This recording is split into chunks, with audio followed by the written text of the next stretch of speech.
until not that long ago, we built like they did the pyramids. We just threw thousands and thousands of people at the problem. And we let those people solve the problem on site during construction. It was dangerous, it was confused, and it was fractured, and it made for a not very efficient method of delivering buildings. So what Autodesk Fabrication software does is allow us to change the way we deliver these buildings using technology, solving problems earlier, leveraging the integrated engines. The Hillgroup is a professional organization based out of Chicago that concentrates in construction, maintenance, and operations of buildings. One of the things that had always driven me crazy is the fact that we had 3 different softwares with 3 different databases. We had an estimating software, we had a CAD software, we had a CAM software. And so what we estimated should be what we draw, should be what we make.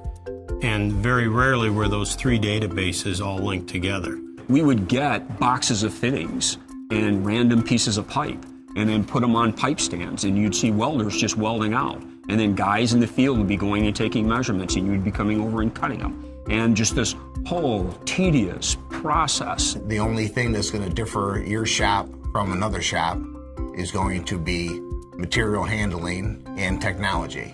Our vision of the Autodesk Fabrication product is that we can use it from the inception of creating the model that directly provides us the information for the bill of materials, which creates the estimates and the budgets early on in the design process. It's an actual real-world 3D model made up of fabricatable, purchasable components, but that also carry the relevant estimating information with them. So that as you remove parts and pieces or add parts and pieces virtually in the model, you are also adding and removing labor and material costs and other things that are involved in the final number.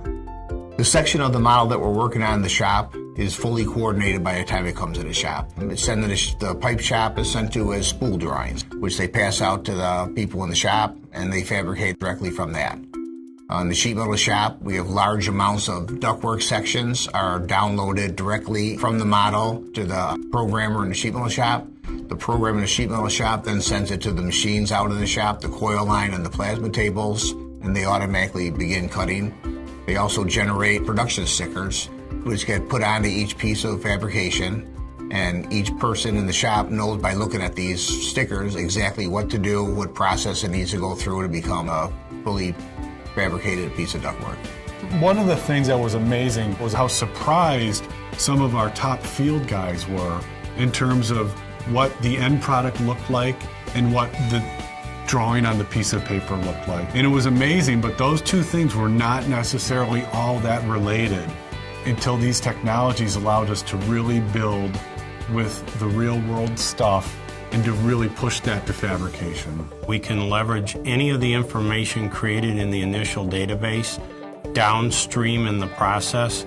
We're able to take that same database information and transfer it to a third-party software and have it be something that basically takes the human error out of recreating or retracing the same steps over and over again. In a controlled environment, your production levels are higher, your safety costs are down.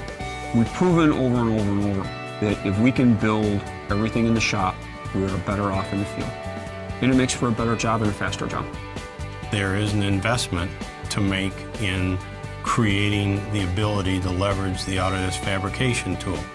For those who would be out there that think that investment is too large, I would tell them think twice. We made that investment, and that investment has been paid back tenfold.